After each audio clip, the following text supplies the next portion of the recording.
Let me tell you what I love about my photography studio and what you might want to incorporate in yours, if you even need one.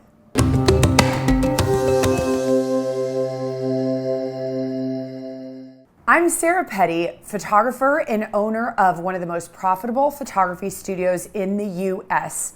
And it is my passion to help photographers have time with their family and run a thriving photography business. You shouldn't have to pick.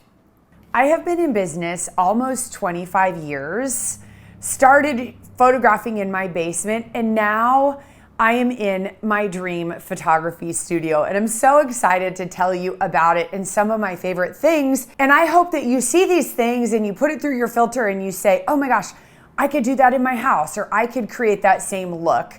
I married an architect, which is pretty cool.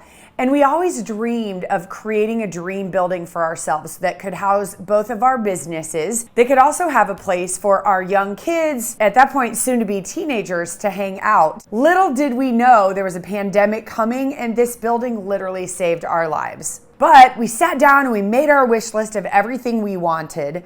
We got a really cool piece of remnant land that sits right off of the interstate that goes from Chicago to St. Louis. So we're right in the middle of Illinois, kind of in a cornfield city, but my studio literally looks out at the interstate. I'm seeing cars driving by right behind you, which is pretty cool because we picked up a fairly inexpensive remnant piece of land.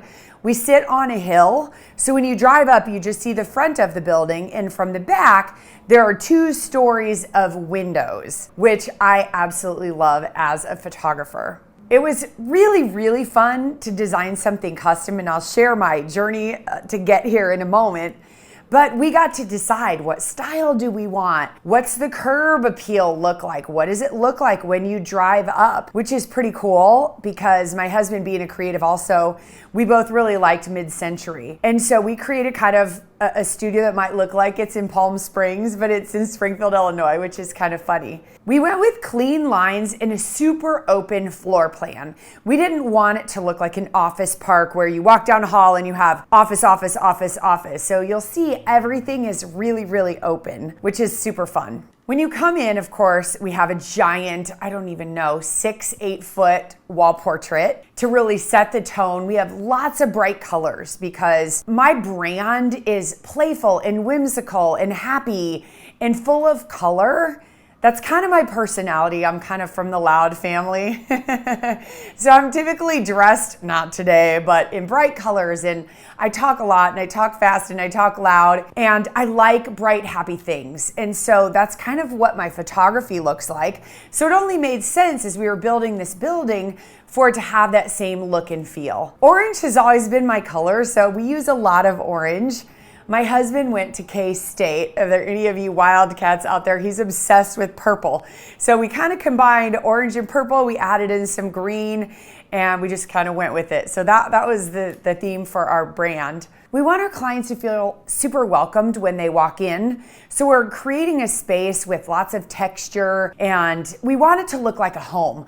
We weren't looking for a typical office with awards everywhere and very corporate-y. We wanted it to look like a home because we're showing our clients how to decorate their homes with photography. And then every piece of furniture we bought, from our really cool womb chairs to our Eames to all of the molded Eames chairs, all of them, we bought specifically knowing we would photograph on those chairs, which is pretty cool. So we got to have cool furniture, and Joe being an architect, we got really cool, awesome discounts and special prices on all of the furniture, which afforded us the opportunity to get more furniture. So we're able to load in with cool furniture that we use for these sessions.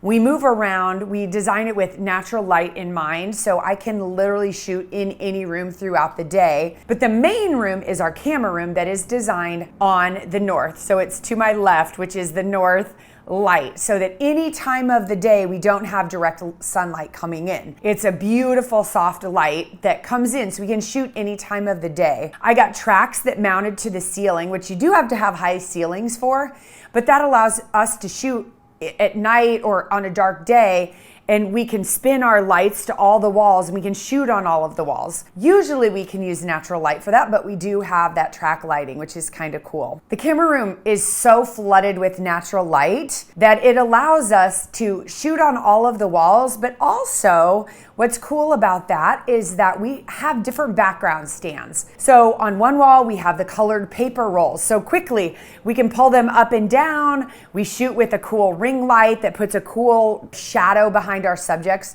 which is really cool for high school seniors. And it's also a product that sells like crazy. So if you look at my photography and you go, wow, she's not even that great. Look, here's the thing. I'm not the best photographer in the world. I am fine with that. I'm super clear with where my photography skills are. They're solid, but I shoot with the intent to create artwork for people's homes. And I know what makes fun artwork. I know how to create things that people will want to buy and do buy, which is what makes it fun for me. On the other wall, we have a giant rack that holds all of our hand-painted canvases. Being a boutique photography business, I don't want to use the same backgrounds that everyone uses. So mostly we paint our own backdrops. We go to chicagocanvas.com. We get a giant wide piece of canvas. You can all do this at home.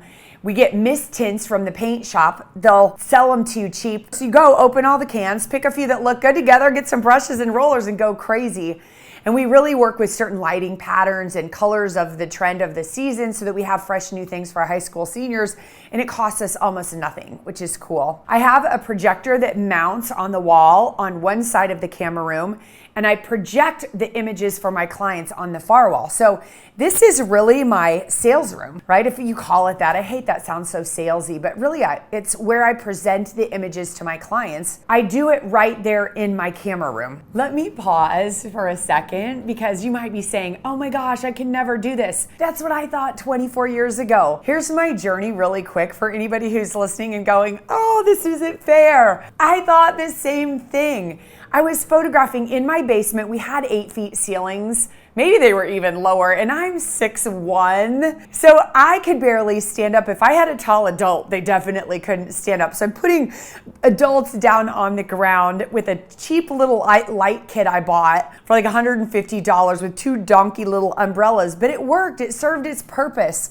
We don't have to go and invest tens of thousands of dollars to get a business going. So then I went to my first studio, which I didn't know what I was doing. Please don't make that same mistake I made.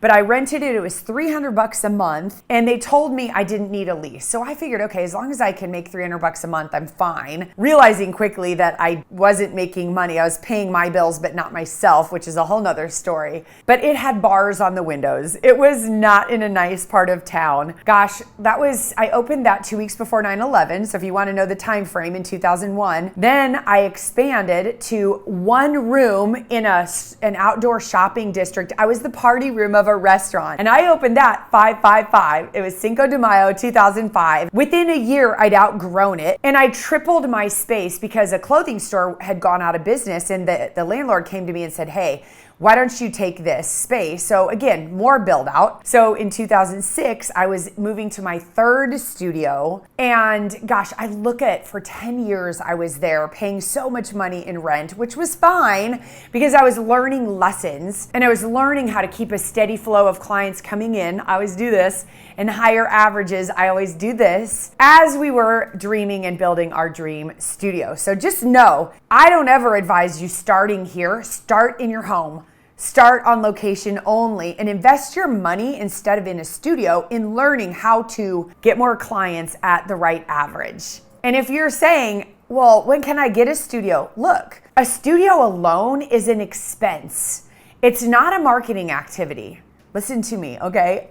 A studio alone is an expense. It's not an investment in marketing. So if you're thinking, oh, I need a studio so people will pay me more and people will think I'm legitimate and they'll come to me, it doesn't work that way. You've got to know first how to get that steady flow of clients coming in at the average you need so that you know you can pay your bills, or it's going to put so much pressure on your family, on your life, to be draining your money into this leaky boat. Sure, you have a boat out in the water, but you're leaking money out so fast it's eventually going to sink. Don't do that to yourself. You do not need a studio to run a profitable boutique photography business. Putting that in all caps in your mind. okay? You don't. You don't need a studio. Can you dream of one? Yes. But let's teach you the things you need to know first. If that is you and you're thinking about a studio and you're dreaming of it, text me. I talked about some of my backdrops. I shoot quick, so I have backdrops on this wall, I have backdrops on that wall. Every prop I have is in the studio for a reason. I hand paint chairs. We have a treasure chest that we had made where kids, we can sort of bribe them at the end if we need one more shot because we have the treasure chest. Mom and dad can't do it by promising McDonald's or Dairy Queen or whatever, but we have a secret treasure chest.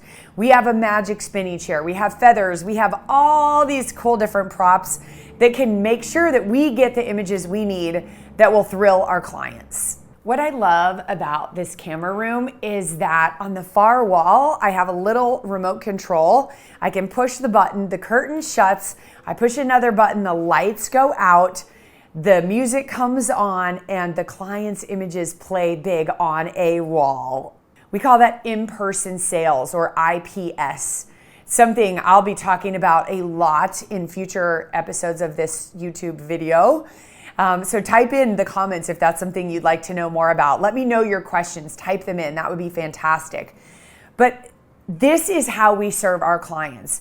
In-person sales, or what we call IPS, IPS alone is not boutique. It's part of the system. And if you don't do all the other things right, it's not gonna end well, all right? There are so many pieces that go together, but when our client sits and orders and they look at their images big, they're crying, they're loving it, and it's easy for them to make the decision because of how I've structured it. For 24, almost 25 years, every time something's gone wrong and I haven't served my clients at the highest level, I go back, I change the system, and I make it better. And we've got it now to be a well-oiled machine.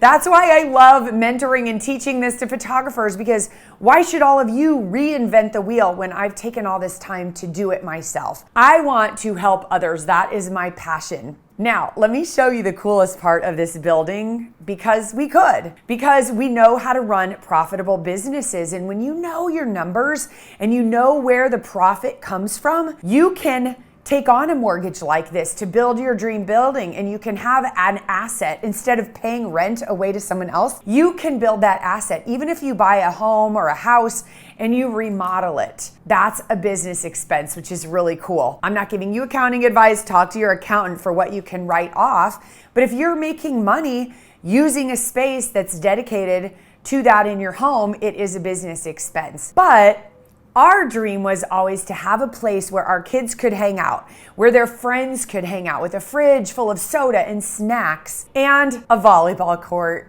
My husband and I are sports people, and we were like, what if we put a little sort of 2-on-2 volleyball court? And when we bought the net, it lowers to be a pickleball court. We put a basketball hoop in, which we are actually enjoying, but it saved us in the pandemic. We made a kitchen area so my team and I can hang out down there. I eat breakfast here most days because I don't like to eat first thing.